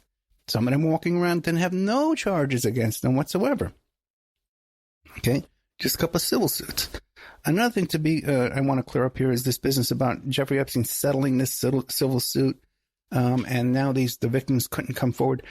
The way I disagree with the way that's being presented in the media and by a lot of alt media nuts, is that that was a defamation lawsuit. Okay, that was settled by Brad Edwards, one of the attorneys for the victims. Okay. Now, that lawsuit came about because Brad Edwards was representing the victims against, I think pretty much against the state of Florida, the Victims Advocacy Group, their organization, that they made this settlement deal with Epstein and they never notified his clients. So he's trying to get that overturned, which could overturn the guilty plea deal and put Epstein back in jail or monetary settlement for the victims. What happened after that was he went back and forth. He named Dershowitz in one of the filings. Dershowitz sued him for defamation. He sued Dershowitz back for defamations. Epstein sued him. He sued Epstein, back and forth, defamation, back and forth. But those are added on suits. Those are extra stuff. So for that to be settled now and for Edwards to get some money is not a bad thing. It's a good thing. We go to court to get monetary settlements. He won that case. What are you complaining about? Oh, they silenced the girls. No, those girls still have everything they had a year ago before these suits were filed. They're still going to the whoever that the victim's right thing is that they're going after. They still have that lawsuit. They can still, all this can be come out in the open. So, and if it's settled because both parties want to settle. It's not up to you or me if to settle someone else's lawsuit. It's up to them to decide if they want to settle or not. It's just how this stuff works. I totally don't understand that. Now, why isn't QAnon talking about Epstein? QAnon is some nonsense, okay? I don't know how it's got started, but it's totally, it's not what he pretends to be, a deep level, top secret guy with access to information. And then there's really, Comey's really Mueller's really working for Trump and they're going to arrest Clinton. All this. You know, if you go to the beginning, you go back to the beginning, the first Q drops, he's talking about Clinton's going to get arrested in 5 days, 7 days. Clinton's about to get arrested. TikTok, blah, blah, blah. None of that ever happened. I guess it got picked up by these same forces out there that are promoting a lot of these YouTubers and stuff.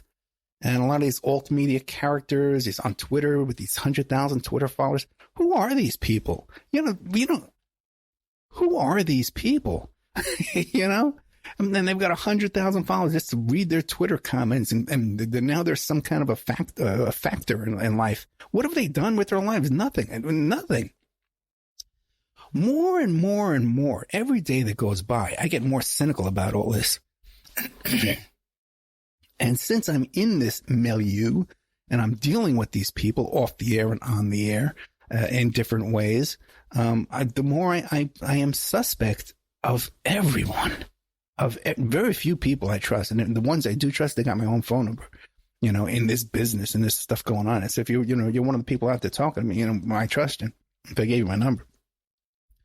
But a lot of these YouTubers and stuff like that, it's all just monetary interests and stuff like this, George Webb, stuff like that. It's manufactured, you know. The following is manufactured. The going viral stuff of it is manufactured. Whatever the results people think they're coming up with, I haven't seen anything of any value. And that's just the same thing with this Q. What has he said that's any value? A couple of things he might have guessed got right or whatever, you know.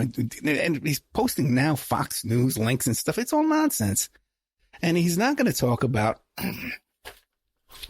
pedophilia because there's this bogus theory out there that started with Liz Cronkin, who made it up, that ever since Trump got into office in his first 30 days, there were 1,400 pedophile arrests and blah, blah, blah, and all this nonsense.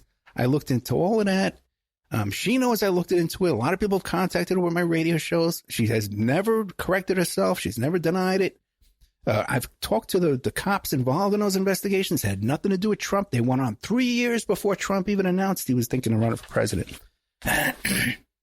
So there's a myth, a wild, bizarre myth that somehow Trump, a guy who's mixed up in more of this kind of nonsense with models and Trump modeling agency and prostitution and rapists and all these people he hangs out with.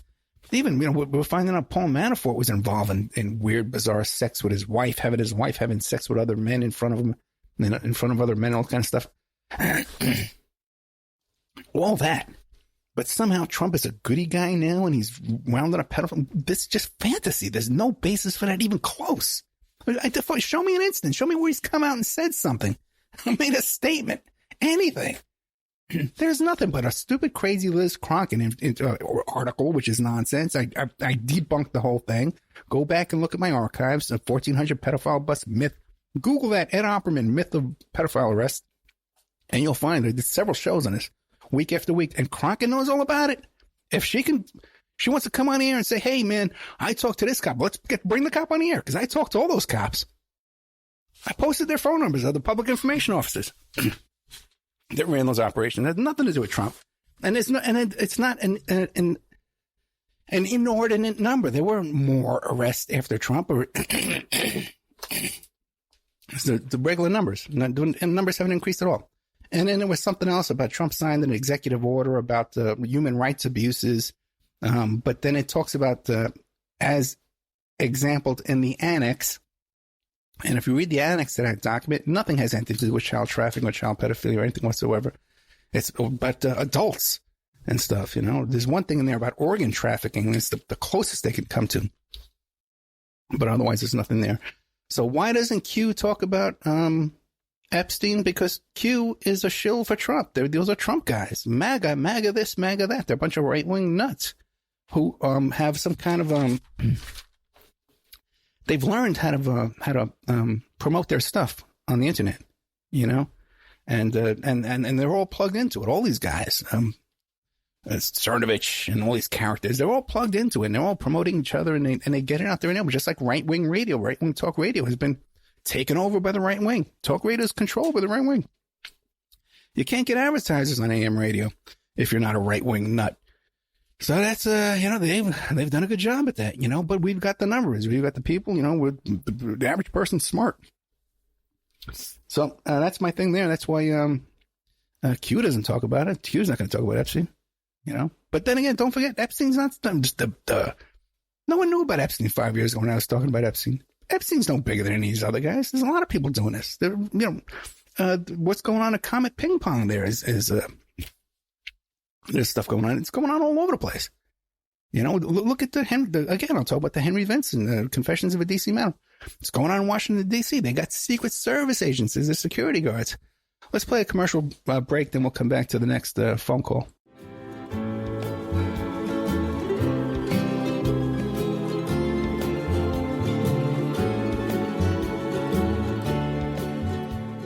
And now a word from our sponsors.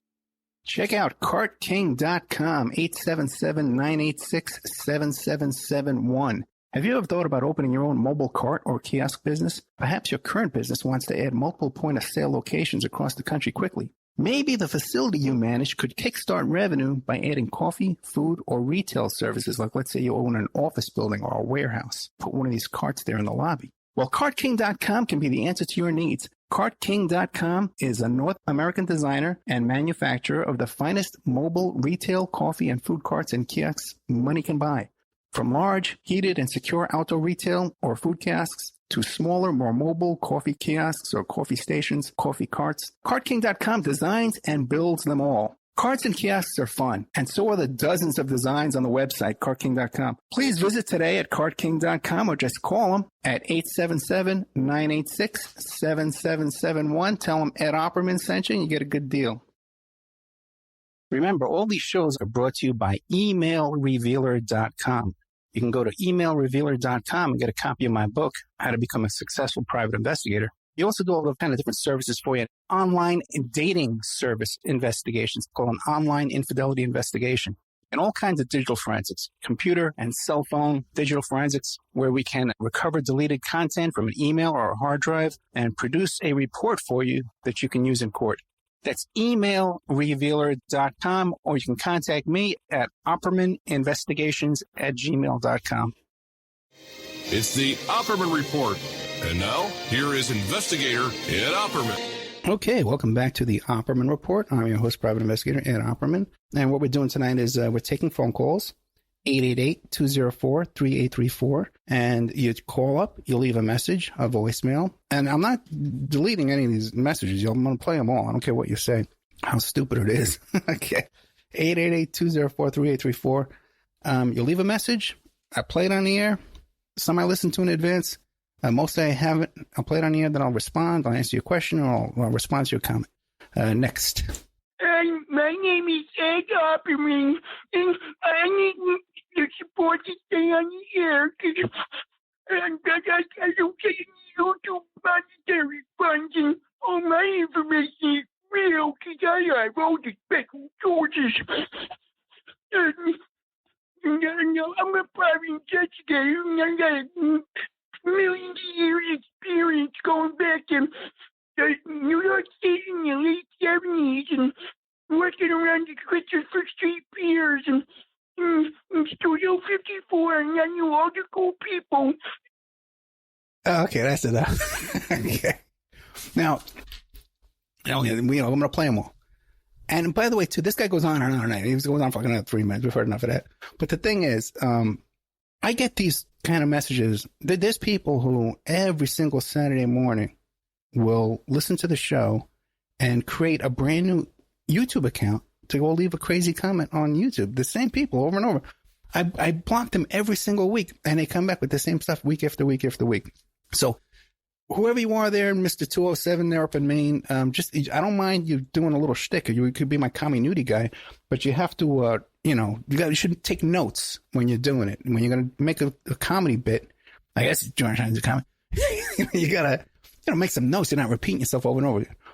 Travis. Hey, Ed. How the hell are you? Yeah, my name is Devin. I'm a member of the OppermanReport.com up through, I think, mid-January, but I'm going to re-up then. I would have re-upped up earlier, but, life, life gets in the way. Anyways, just want to call and say you're doing a great job. And I look forward to your episodes every week. There's one thing, I was going through some of your old shows, and I forget which episode it was, but you were talking about the case, I think it was in Ohio, with that Castro guy that had the kids in the basement. He was like, they were like slaves for him, and they ended up escaping, and then, they tore the house got torn down, and the guy killed himself in prison. But like you alluded to the fact that there was more to the story, and I always wondered, what else is there to the story? I tried looking it up online a little bit, but it's hard to get the information.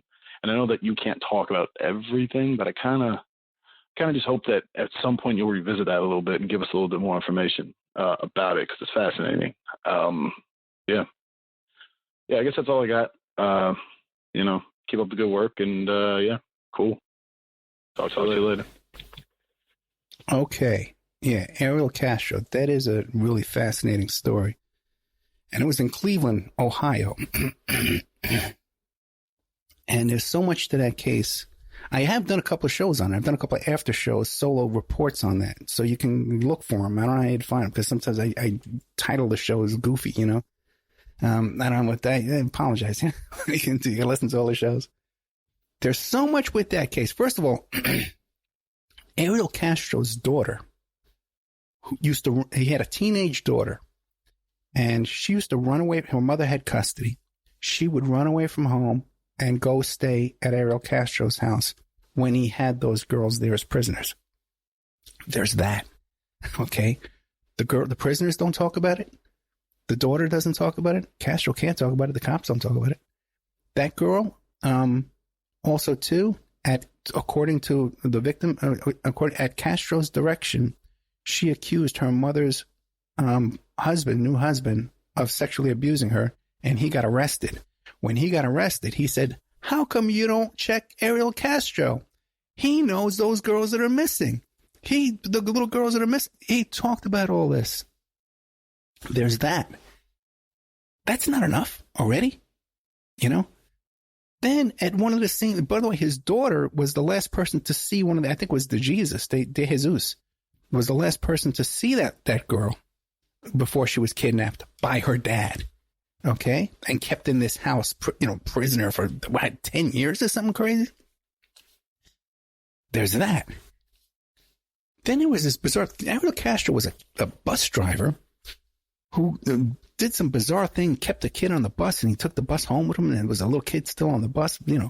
There's that. And he lost his job over that, but who knows what else happened. Oh, my God. Then there was another thing, too. When one of these little girls went missing, Ariel Castro was helping the police put up crime scene tape around where the crime scene was. Now, I'll ask anybody who's dealt with cops, especially nowadays, go up and volunteer. Hey, I want to help you put up crime scenes. See how that works out for you. Okay? It doesn't work out.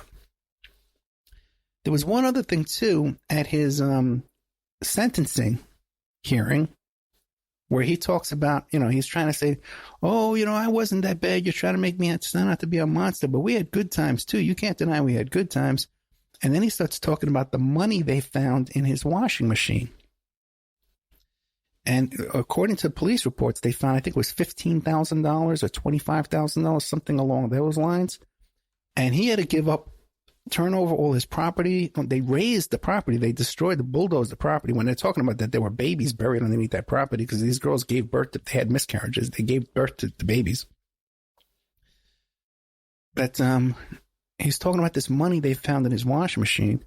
And he goes, yeah, you know, they say they found $15,000, but there was a lot more than that. I think it was $45,000. And he goes, there was a lot more than that. But okay. So, so the cops stole some of the money. But where does this guy come up with this insane amount of cash in his washing machine? By that time, he's pretty much unemployed. He's working as a salsa musician, Then also, too, when the day he got arrested, it's because his brothers came over and they went to McDonald's to go get food, right? The brothers were in the house that day. The brothers were arrested, too, and they were released that same day. There was so much weird, bizarre stuff went on in that neighborhood. When the case first came out, and there was a guy named Charles Ramsey, who was the black guy next door who rescued the little girl. I tried to book him for the show. He won't talk to me anymore now. I guess he listens to these shows and he won't come back and talk to me at all. Because I got a hold of his cell phone number. So he won't talk to me no more. But there was also, too, there was another rapist on that block who also got arrested for kidnapping and raping a girl.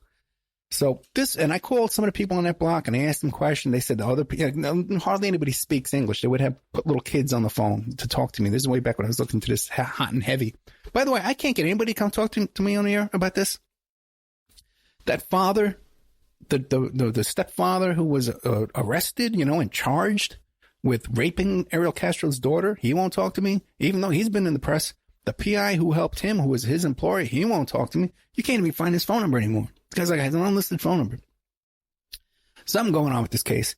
Then the piece de resistance with this case is the daughter, again, the one who used to run away from home and stay at that house with those kidnapped little girls in that house, stabbed her own daughter. Gave birth to a little girl and stabbed her own daughter. She's in prison. Okay? So, something going on. As, what's his name?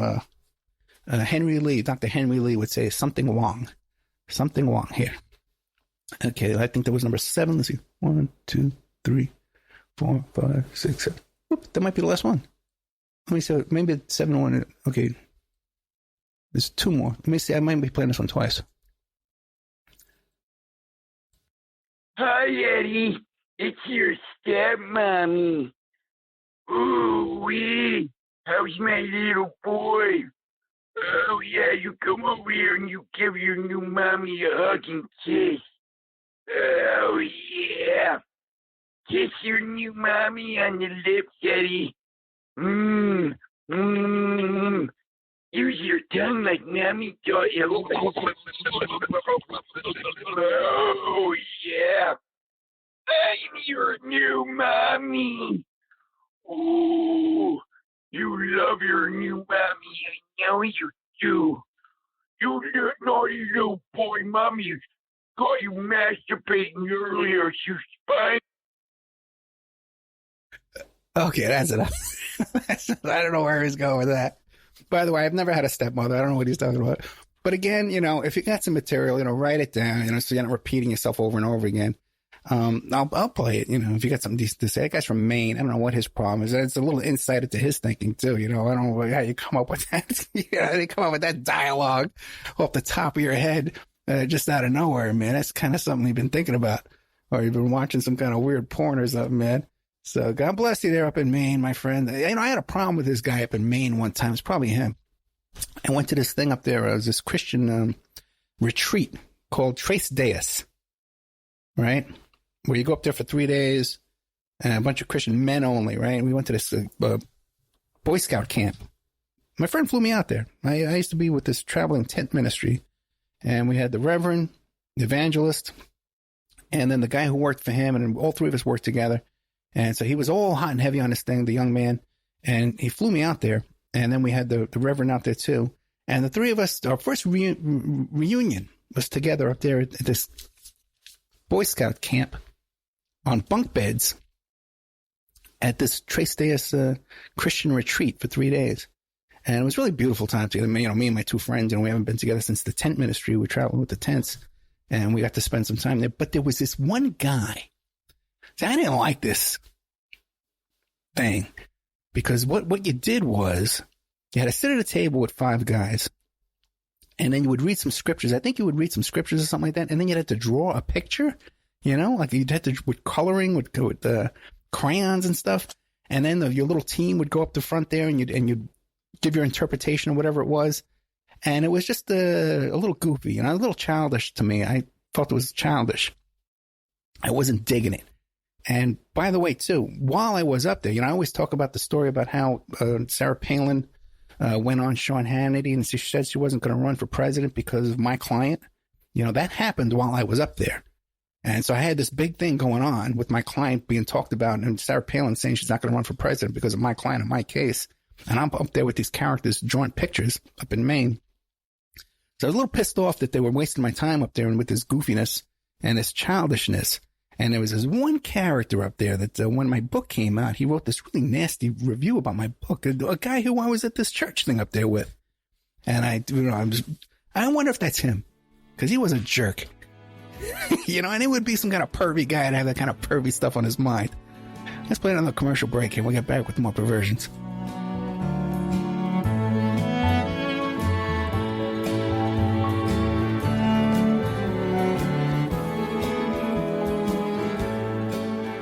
The Opperman Report is brought to you by SubhashTechnosis.com. Subash Technosis is a search engine optimization and website design company. They're located in India, so you're going to save a lot of money and get top quality service. They offer all sorts of business process outsourcing, data entry, banking BPO services, recruitment process outsourcing, software testing, offshoring, research network, customer care, press release, content writing and distribution, and much, much more. Now, you can get a hold of Subhash Technosis by email at info@subhashtechnosis.com. Their website is www.subhashtechnosis.com, and their Skype is ANUSHASUBASH. Remember, all these shows are brought to you by emailrevealer.com. You can go to emailrevealer.com and get a copy of my book, How to Become a Successful Private Investigator. You also do all those kind of different services for you. Online dating service investigations called an online infidelity investigation. And that's where you give us your husband or your boyfriend, your girlfriend's email address, and we trace it back to their online dating websites. And we return a list of all the dating sites that email is registered to. We can expand on that investigation and trace it back to porn sites, escort service sites, swinger sites, gambling websites, and even prescription drug websites, and all kinds of digital forensics, computer and cell phone digital forensics, where we can recover deleted content from an email or a hard drive and produce a report for you that you can use in court. That's emailrevealer.com, or you can contact me at oppermaninvestigations@gmail.com. It's the Opperman Report. And now, here is investigator Ed Opperman. Okay, welcome back to the Opperman Report. I'm your host, Private Investigator Ed Opperman. And we're doing a special show today where you can call in 888-204-3834. You call that number, you leave a message on the voicemail, and then I'll play it on the air just like I'm doing tonight, and I'll respond to it. One last comment I want to make to that guy in Maine who called up, making the funny voice saying about, oh, yeah, Opperman always want monetary support. I don't like coming on air asking for money, okay? But what you got to consider is the people who come on here and don't ask you for money, right? How are they getting paid? How are they funding all this? I know how much it costs to do all this. It's not free. It's not cheap. Plus the amount of time. I'm putting in 40, 50 hours a month, which is more than a whole work week. 25% of my work week goes to this show, okay? Month in, month out. And that's when, plus I got guys like Shane working for me for free. So the guys who come on here and have no monetary troubles, and some of these guys are doing shows every day. How are they funding this? How are they supporting themselves? How are they paying for this? I come on the air, I tell you I got this business, Email Revealer, I got my PI business, I'm promoting that. I got my book, I'm trying to sell that. But you see where my money comes from? Where did that money come from? And the more I find out, they're all getting money from the Mercers and the Koch brothers and Cambridge Analytica and all these sources. These Laura Loomer, she's getting money. All these people are getting funded. Project Veritas, they're getting tons of funding. But these right-wing Nazis that run this country, that are stealing from you and me, that are getting these tax breaks from good old Mr. Trump, they're all getting rich, fat, dumb, and happy, lying to you. So if you got one guy out here telling you the truth, and I'm telling you, the more I look around, it's less and less. Every week I see another guy gets exposed to me. Okay? So at least you know I'm working for you. You know where my money comes from. It comes from you. And how does that come? You support the show, become a member. And I'm not asking for free money. You become a member, you get extra shows. There's 180 shows in the member section. Put up what is it? 4 hours a week, 5 hours a week I'm doing. That's 20 hours a month of brand new content. Give me a break. For $6. Or you want a discount, you email me, oppermanreport@gmail.com. I'll give you a discount. 13 months for $65. And I need about 10 new memberships, man, to get through this month. But I've been putting all my bills on a credit card the past 3 months. We got no income. Nobody cares. All right, let's see what this next guy has to say. Maybe it'll be something nice. Elliot Thompson from Iowa. Big fan of the show. I love the information you give. You actually inspired me to pursue a career in private investigation. So props to you on that. But growing up in Iowa, I definitely noticed a lot of weird things in the state. Recently, we had a case about 2 girls that went missing. The case actually remains unsolved. A lot of weird situations going on with that case. A lot of high-powered people in our town that have connections to these girls and their families that I definitely think are worth looking into. Also, all the, I'm a conspiracy guy, but I don't like the ones that hold no value. I do think the Pizzagate one, I don't like the name, but I definitely think that there's something going on with these children that needs to be done. But I appreciate the time. It's cool of you to set up this call-in number. Keep doing what you're doing. You got a lot of fans out there. I'm working up to getting bought in on that member section. I need those documents really bad. But anyways, thanks for what you're doing again. Have a great day. Okay, well, I'm definitely looking forward to becoming a member. That's for sure. I'll give it 13 months for $65. Email me at oppermanreport@gmail.com. Otherwise, you can sign up for as little as $6 a month if you go to oppermanreport.com. Now, don't blame me for going into the PI business. I think you might regret that. Okay, it's a tough game. It's a lot of boring stuff, tedious work, a lot of report writing, a lot of, verifying facts because you got to make sure everything you write down is accurate, and you got to be honest. You got to do the right thing constantly. Can't take any shortcuts. So it's a tough game and very little money, very little appreciation. And then everybody wants, by the way, too, let's throw this good time to bring this up. Everybody wants free PI work. Okay. And you know what it feels like, man? Because you have all these friends in the world, right? And you're like that really pretty girl, has all these guys always, let me give you a ride here and I'll help you with this and I'll help you with that. And the girl says, oh boy, these people are so nice. They're my friend. But sooner or later, that guy's going to want to sleep with you. And it just says, oh man, another one. That's all they want me for. And it's the same thing being a PI, man, because everybody sooner or later, they want some free work at you. You think they're your friend, and then all they want is just some free stuff. You think they're being nice to you, and they just want some free stuff. And it's really, really, really rough, let me tell you. It's really hard because you don't like to turn people down, people in trouble. You want to help them. But you can't help everybody because then you'd be broke like me. A sex abuse case in Iowa, what happens is with a lot of these young victims, okay, there's always a lot more going on. These things don't happen by accident. There's stuff going on in the family, uncles, school, coaches and stuff. So it's usually not just one predator spots this victim and says, hey, I can go after this prey. Other predators spot that too as well. The prosecutor's going to go after the low-hanging fruit. Prosecutor only wants one case. You got one victim. You just want one case to chalk it up in your books there and go away. You start bringing in 10 different defendants. They got all different kind of defenses. It confuses things. The jury gets confused. The judge gets confused. Muddies up the water. You got a less chance of getting a victory. You don't want to overextend yourself. Okay? Then there's also, too, there's this scandal involved. There's people, the prosecutor may know, the cops may know some of these people. The more people involved, the more people they know, the more things get hushed up, people get paid off. All this stuff goes on. So I definitely agree with you that there's probably more to this case you're looking at. There's probably definitely a lot more, but sometimes that's just the way the ball bounces. Pizzagate, as said before, if I was investigating that case for a child custody case, a child custody evaluation, and I was given somebody's hard drive, or I was looking online and tracking their online activity, and I came up with that Instagram account with a man holding a baby, and it says chicken lover, with a man with a room, and it's called kill room, just hose it down after you're done. Big joke. Friends who are building baby-sized coffins, pictures of little kids with their hands taped down to the counter, musicians saying, hey, Jared Fogle was just here and he likes little boys. It's a choice. It's,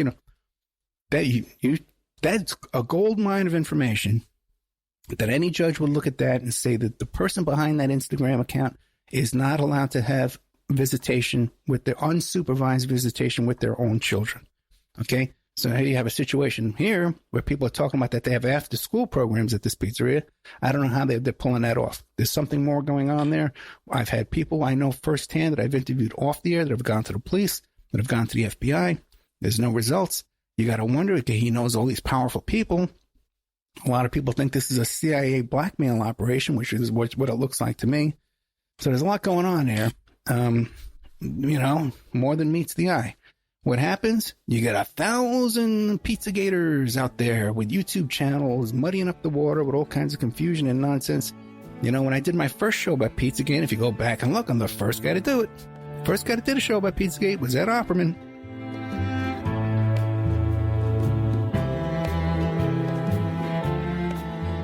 And now a word from our sponsors. Check out CartKing.com, 877-986-7771. Have you ever thought about opening your own mobile cart or kiosk business? Perhaps your current business wants to add multiple point-of-sale locations across the country quickly. Maybe the facility you manage could kickstart revenue by adding coffee, food, or retail services, like let's say you own an office building or a warehouse. Put one of these carts there in the lobby. Well, CartKing.com can be the answer to your needs. CartKing.com is a North American designer and manufacturer of the finest mobile retail coffee and food carts and kiosks money can buy. For 20 years, CartKing.com has been working with clients and corporations across America to provide indoor and outdoor carts and kiosks for any application. From large, heated, and secure outdoor retail or food kiosks to smaller, more mobile coffee kiosks or coffee stations, coffee carts, CartKing.com designs and builds them all. Carts and kiosks are fun, and so are the dozens of designs on the website, CartKing.com. Please visit today at CartKing.com or just call them at 877-986-7771. Tell them Ed Opperman sent you and you get a good deal. The Opperman Report is brought to you by SubhashTechnosis.com. Subash Technosis is a search engine optimization and website design company. They're located in India, so you're going to save a lot of money and get top quality service. They offer all sorts of business process outsourcing, data entry, banking BPO services, recruitment process outsourcing, software testing, offshoring, research network, customer care, press release, content writing, and distribution, and much, much more. Now, you can get a hold of Subash Technosis by email at info@subashtechnosis.com. Their website is www.subashtechnosis.com, and their Skype is ANUSHASUBASH.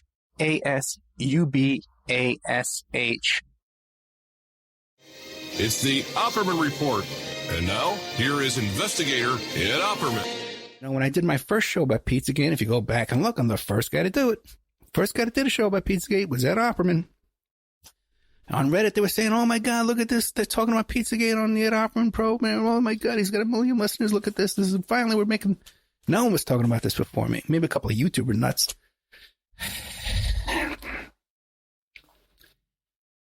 And I said, hey, you know what? Everybody's watching this show. I got 50,000 views on this video. If 10% of them became members, I'd have enough money to investigate this and put together a real case, which I do, And then, let's raise money. Oh, Ed Opperman, we're going to do those. Yeah, and it just became this confusing, crazy, chaotic mess. Who's going to be the client? You're going to raise money. You're going to be a crowdsourced investigation. There's no such thing. That's nonsense. Okay? You need a client you can report back to with updates and stuff. This is insane. You can have 100 different clients all contacting for updates. You can't do this. It's craziness. You know, but that's just what they did, right? They went out and they found some wacko with no background, no history, not even his real name he's not even using. We'll make him the crowdsource investigator of this. Oh boy, he's our hero. A bunch of nonsense. People fall for that crap. They muddy up the water with all this stuff is what they're doing. I'm seeing it more and more as every day goes by. They're funded out the wazoo. These people got money pouring into their laps to confuse you and to muddy up the water and send people on wild goose chases all over the place. All right? This is why there's a hopeless situation. The more I see this, the more I'm involved in this. I just spent a couple hours today talking to different people. People with credentials, people with historical, done things. You'd know their names. Off the air I'm talking to. And I'm thinking, do I want to get involved in this, man? One is a case where a guy got killed, but the other PI got killed in the case. Like, I'm going to be the new PI? You know what I mean? For what? They got no money to hire me, But for what? To get the truth out there? With the truth in a swamp of nonsense and delusion? And ego and crap and people raising money and getting funded by the Koch brothers and the Mercers. Anyway, if you like today's show and you want to support today's show and you want to support all the shows we do, I'm asking for donations. Sure. You can donate through oppermanreport@gmail.com. I never turn down a donation. We need the money. But you become a member for $6 a month. If we have, 1% of all the people listening to just this show, 1%. We're talking like $100,000 a year, My God, just, I'm not asking everybody to, just a few, small percentage. Hey, there's 180 shows in the member section. There's documents, videos, exclusive stuff you're not going to find anywhere else on the planet. And ask yourself why that is, too. Hey. Anyway, oppermanreport@gmail.com. I'll give you 13 months for $65. I'll give you 6 months for $40. You email me, I send you PayPal, you pay it, I hook you right up in 5 minutes. If you want to become a monthly membership, you go to oppermanreport.com. Monthly, it's $6 a month. You get access to all this stuff. Or you can even go to the special archives section, just download them, $2 a piece. Anyway, thank you so much. Good night.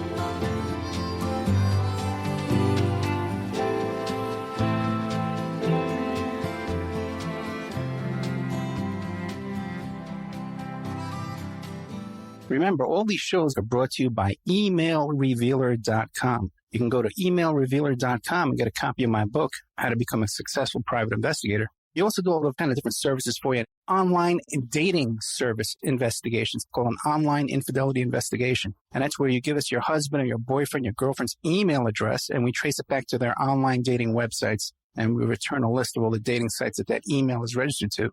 We can expand on that investigation and trace it back to porn sites, escort service sites, swinger sites, gambling websites, and even prescription drug websites, and all kinds of digital forensics, computer and cell phone digital forensics, where we can recover deleted content from an email or a hard drive and produce a report for you that you can use in court.